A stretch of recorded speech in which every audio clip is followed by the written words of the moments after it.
right, so I'm driving through Costa Rica. I'm heading into Tamarindo.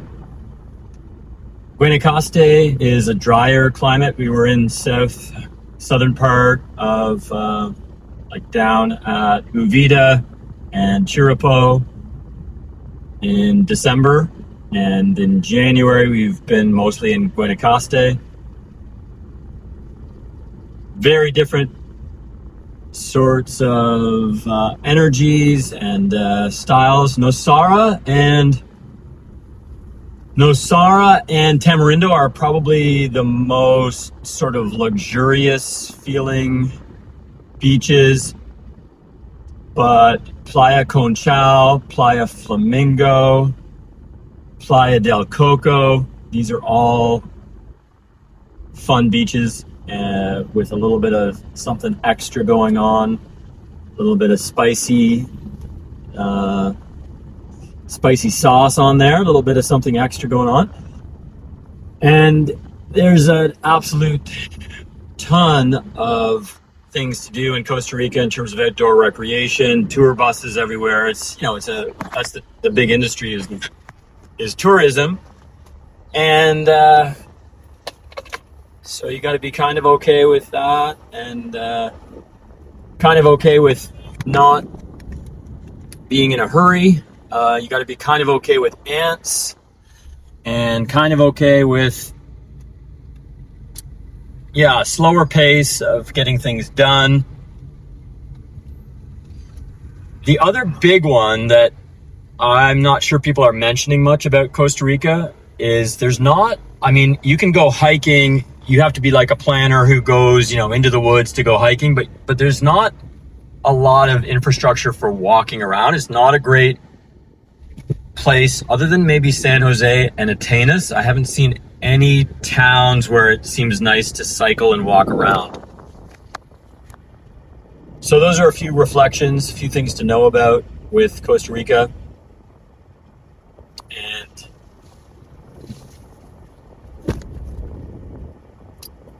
we looked at some places to rent and buy. You can get a pretty nice condo, like a 2 or 3 bedroom condo, for maybe around $1,600, $1,800 USD per month. And so it's not cheap, but not crazy either. So if you're kind of on a decent pension, or you have savings, or you work online and you make a decent living, it's certainly doable and enjoyable. There are other places though that I think are definitely less expensive if you're wanting to make your dollar go further. And I'd be curious to check out the Dominican Republic in terms of some of the pros and cons between the Dominican Republic, for example.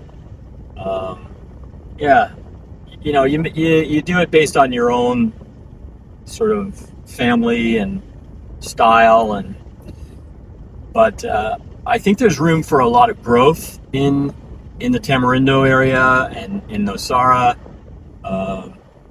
It would be nice to see a little bit more promotion of the arts. I'd like to see the arts, for them to create an art center, more exhibits, more theater for expats. It's a lot of people, there's a lot of English-speaking people here.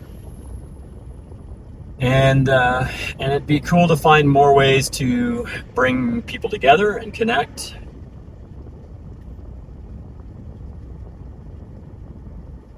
So those are a few thoughts.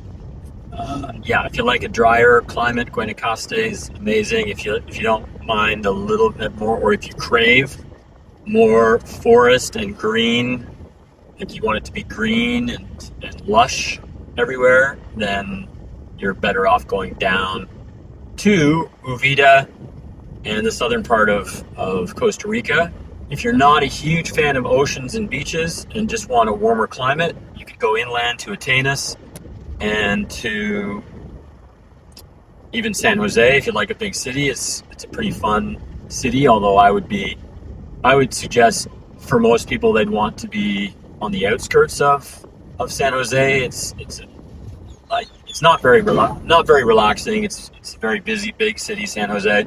Fun to visit, but I wouldn't want to live there, sort of thing. And that's about it for now. All right. Thanks for watching, folks.